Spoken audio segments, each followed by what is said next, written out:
Good day, everyone. Please say hello to Jules. She's very self-conscious. She is one of my pet European common toads. Bufo Bufo. I keep her as a pet because her back legs are actually not functional 100%. But as you can tell by her size, she doesn't seem to mind too much. She gets a lot of food.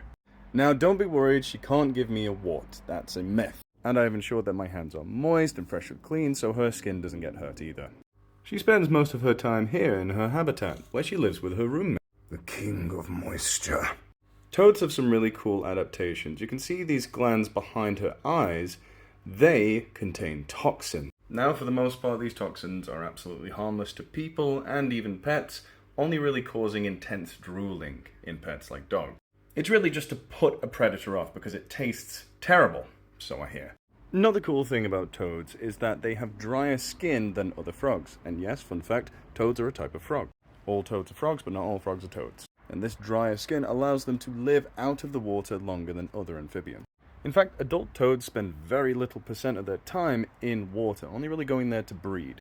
Their drier skin allows them to inhabit a wider range of habitats than, say, common frogs. Grasslands, farmland, moorlands, woodlands, and wetlands, of course. They can all inhabit these areas. But I've definitely seen more common toads around here in the woods as opposed to anywhere else. And of course, they're quite partial to gardens, too. Toads are primarily nocturnal, coming out at night when there's less predators around. You're such a cute little hunchback. Toads are also carnivores, meaning they don't eat any plant matter whilst they're adults. Oh, go get 'em, girl! Go get 'em, get 'em! This is actually the case for every single species of terrestrial frog. Whilst they're tadpoles, however, they do eat a lot of algae, and kind of switch when they start to transition into adults.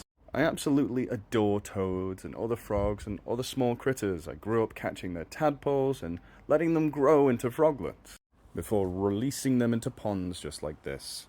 That's why it's super sad to know that common toads have declined by 68% between the years of 1985 and 2016. There's a good few reasons for this, one of them being pollution runoff, urban development destroying their habitat, increased use of pesticides, but it's really the fragmentation of their habitats that's the worst. I adore what we have done here in me and my girlfriend's garden.